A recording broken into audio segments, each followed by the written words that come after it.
এবার Tel Aviv ও আশকেলনে হামলা হুথিদের। ইয়েমেনের সশস্ত্র গোষ্ঠী আনসারুল্লাহ আন্দোলন বা হুথিরা তেল আবিবের জাফাপাড়া এবং আশকেলন শহরে হামলা চালিয়েছে।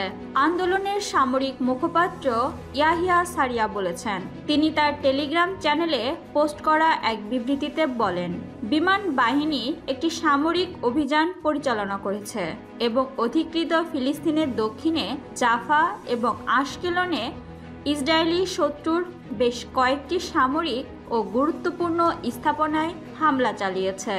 সারিয়ার মতে, হুথি ড্রোন ইসরায়েলে সফলভাবে তাদের লক্ষ্যবস্তুতে আঘাত করেছে। ফিলিস্তিনিদের প্রতি সমর্থন জানিয়ে হুথি বিদ্রোহীদের আক্রমণের কারণে আন্তর্জাতিক শিপিং বাণিজ্যে বড় ধরনের প্রভাব পড়েছে। হামলার কারণে অনেক বাণিজ্যিক জাহাজই ইতোমধ্যে সুয়েজ খাল পরিবর্তন করে অন্য পথ ব্যবহার করা শুরু করেছে।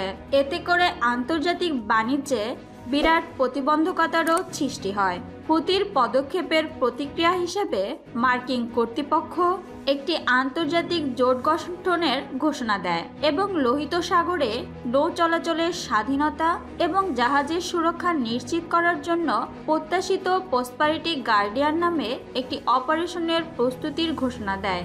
তারপর থেকে মার্কিন যুক্তরাষ্ট্র এবং যুক্তরাজ্য নিয়মিত ইয়েমেনে হুথির লক্ষ্যবস্তুতে হামলা চালিয়ে আসছে।